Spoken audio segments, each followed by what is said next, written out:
SASR. The Special Air Service Regiment is Australia's primary strategic-level special forces unit, designed for missions requiring small teams, deep penetration, and high discretion. Its core role is covert reconnaissance, meaning teams operate far behind enemy lines to collect intelligence without being detected. To maintain this capability, SASR patrols are trained to move silently, track hostile activity, map targets, and transmit information in real time.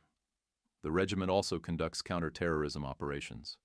Within Australia, SASR maintains a dedicated tactical assault element capable of fast hostage rescue operations, aircraft interdictions, maritime boarding, and high-risk arrests. These teams are equipped with breaching systems, precision weapons, and specialized entry techniques designed for confined environments such as aircraft cabins or fortified rooms. SASR handles offensive direct action tasks against high-value targets. These operations include raids, ambushes, and capture or kill missions conducted with speed and limited support. To ensure success, SASR operators receive advanced training in close-quarter combat, helicopter insertion, long-range mobility, and advanced marksmanship. The regiment is also trained for special recovery missions. These include retrieving isolated personnel, sensitive equipment, or critical intelligence from contested areas. Operators use stealth movement, diversion tactics, and extraction methods tailored to high-risk environments. SASR selection emphasizes endurance, navigation, and mental resilience. Candidates must complete long-range marches, advanced fieldcraft testing, and psychological screening. Only a small percentage reach operational squadrons, where they specialize in signals, demolitions, sniping, medic duties, or heavy weapons depending on mission needs. With the strategic reconnaissance role covered, the next component of Australia's Special Forces focuses on high-readiness assault operations and rapid offensive capability. 2nd Commando Regiment. Australia's primary high-readiness assault force is the 2nd Commando Regiment, a unit built for rapid deployment and large-scale special operations. Its main role is direct action, meaning it conducts raids, urban assaults, and offensive missions against enemy infrastructure, leadership, or weapons sites.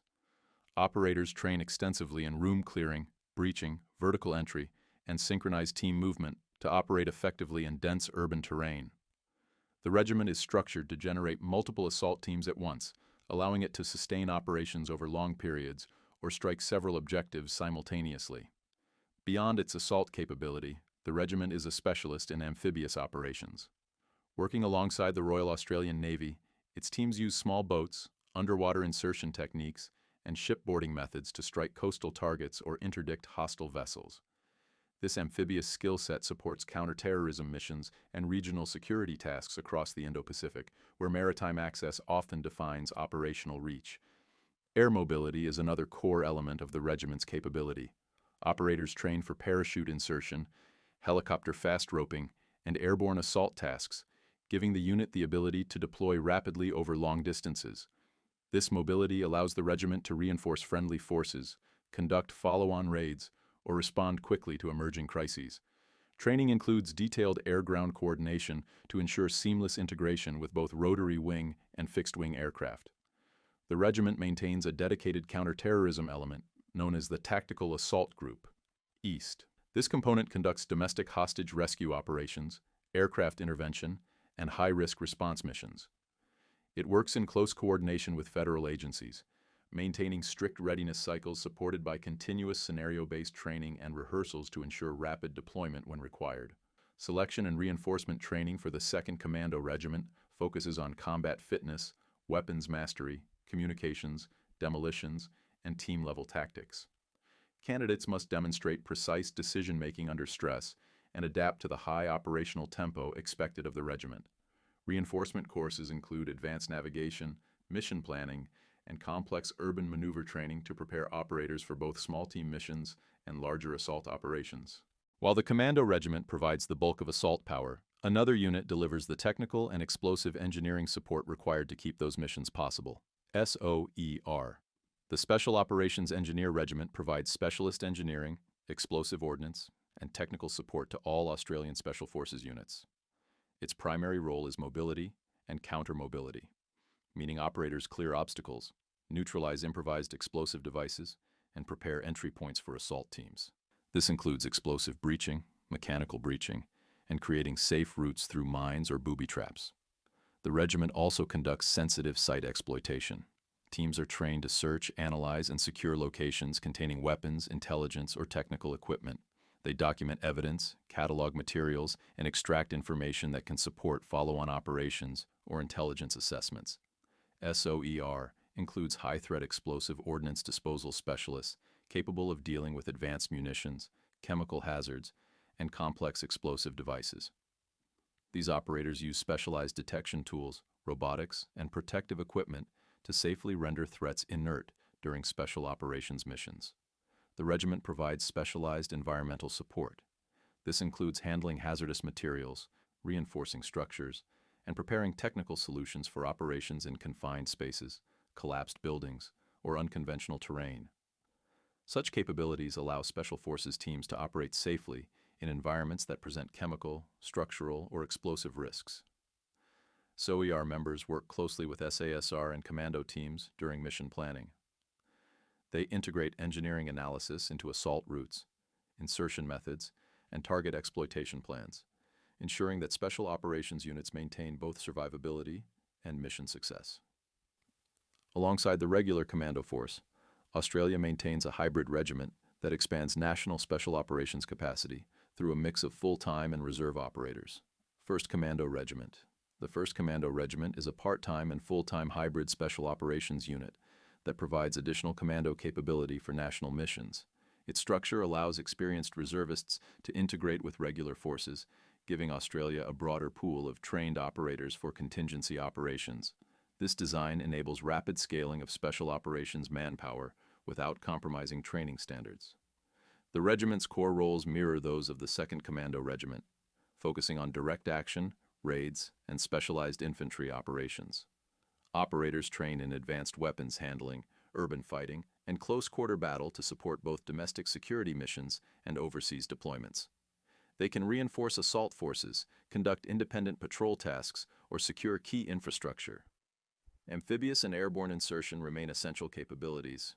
Members learn small boat operations, helicopter insertion techniques, and static line or freefall parachuting. These skills ensure the regiment can integrate seamlessly with other Special Forces elements during joint operations. The 1st Commando Regiment also contributes to domestic counterterrorism by providing trained personnel to augment tactical assault group structures when required. Its reservist composition allows it to surge manpower during crises, adding depth to national response capabilities.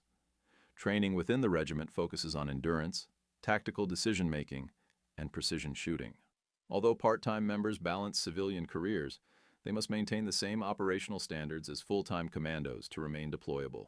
These operational units rely on a central command structure that manages readiness, capability development, and integration across all special operations elements. Special Forces Group. The Special Forces Group is the command element responsible for integrating, managing, and directing Australia's special operations units. Its primary function is force generation, meaning it organizes training cycles, readiness levels, and capability development across SASR, commando units, and specialist support elements. This ensures every unit maintains consistent standards and can be deployed together without interoperability issues. The group also provides operational command and control. It establishes mission directives, allocates resources, and coordinates between intelligence agencies, joint task forces, and international partners. This structure allows Australian Special Forces to operate within larger coalition frameworks while still retaining independent capability. Capability development is another core function. The Special Forces Group evaluates equipment requirements, new technologies, and emerging threats. It oversees testing of communication systems, weapons, protective gear, and specialist insertion methods. These assessments ensure Special Operations Forces receive tools tailored to reconnaissance, counterterrorism, and high-threat missions. The group additionally shapes long-term modernization programs, integrating lessons from past deployments and aligning them with national strategic priorities, which strengthens how future Special Operations Forces are trained and equipped. The group also manages specialized training schools. These include programs for close-quarter combat, parachuting, combat medicine, and advanced urban warfare. By centralizing these courses, The group maintains uniform standards across multiple regiments and ensures personnel can shift between roles or units when required. The Special Forces Group additionally oversees operational support planning. This includes logistics forecasting, intelligence integration, and mission rehearsal design. These functions allow frontline units to execute tasks efficiently with minimal delays or capability gaps, while also ensuring commanders have a clear understanding of operational risks and sustainment requirements before missions begin. To sustain these forces in the field, a dedicated logistics unit provides specialized supply, transport, and equipment support tailored to Special Operations demands. SALS. The Special Operations Logistics Squadron provides dedicated supply, transport, and sustainment support to all Australian Special Forces units. Its primary role is ensuring that SASR, commando elements, and specialist regiments receive mission-critical equipment, ammunition, and resupply packages on time and in the correct configuration. This includes preparing tailored loadouts for reconnaissance teams, assault forces, and counterterrorism elements. The squadron manages specialized transport capabilities. It coordinates secure movement of weapons, explosives, communication systems, and sensitive equipment to training areas, staging bases, or forward operating locations. This requires strict handling protocols, detailed tracking, and high reliability under tight timelines. SALS personnel also maintain rapid packing procedures that allow units to deploy with minimal notice, supporting both national emergencies and overseas commitments. SALS personnel are trained to support rapid deployment. They can establish supply nodes, maintain mobility corridors, and operate in austere environments where conventional logistics units may not be able to function.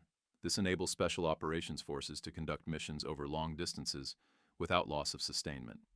The squadron's ability to scale support for small covert patrols or larger assault forces makes it a critical enabler across all mission types. The squadron also manages maintenance tasks. This includes servicing vehicles, testing communications gear, and preparing specialized equipment such as breaching charges, climbing systems, and surveillance devices. These functions ensure frontline teams receive fully mission-capable equipment for every operation. SALS integrates closely with planners within the Special Forces Group. It provides logistical risk assessments, advises on sustainment requirements, and ensures that complex missions, such as multi-day reconnaissance patrols or rapid counterterrorism responses, have continuous support. Its forecasting and readiness tracking systems allow commanders to understand exactly what resources are available and how long operations can be sustained. Finally, all special operations activity depends on a communications element that maintains secure, uninterrupted links across every mission environment. SOCE. The Special Operations Communications Element delivers advanced communications and information systems support to all Australian Special Forces units. Its primary function is to establish secure, resilient communication links that allow commanders, assault teams, and reconnaissance patrols to exchange data without interruption. This includes encrypted radio networks, satellite communications, and digital transmission systems designed to function in hostile or remote environments. SOCE personnel configure and maintain mission-specific communication packages. These packages may include lightweight radios for dismounted teams, high-bandwidth terminals for command posts, and long-range antennas for deep reconnaissance missions. Operators ensure every device is configured with correct frequencies, encryption keys, and routing protocols. The element also provides real-time information management. This includes relaying intelligence updates, transmitting sensor data, and maintaining connectivity between ground units, aircraft, and maritime platforms. These functions allow Special Forces to coordinate movements, call for fire support, and update mission plans during operations. Electronic resilience is another responsibility. SOCE specialists analyze potential interference, monitor signal integrity, and implement countermeasures against jamming or electronic intrusion. Their work ensures that communications remain operational even when adversaries attempt to degrade or intercept transmissions. The element integrates with SASR, commando units, engineers, and logistical elements during planning phases. SOCE provides assessments on coverage, bandwidth requirements, and risk factors, allowing commanders to design missions with full awareness of communication limitations and capabilities. The units you've just seen reflect Australia's focus on discrete reconnaissance, regional stability, and high-tempo assault operations. The United Kingdom shapes its special forces for global intervention, counter-terrorism reach, and strategic maritime actions. To explore how these different mission philosophies create entirely different force structures, continue with every British Special Forces unit explained in detail.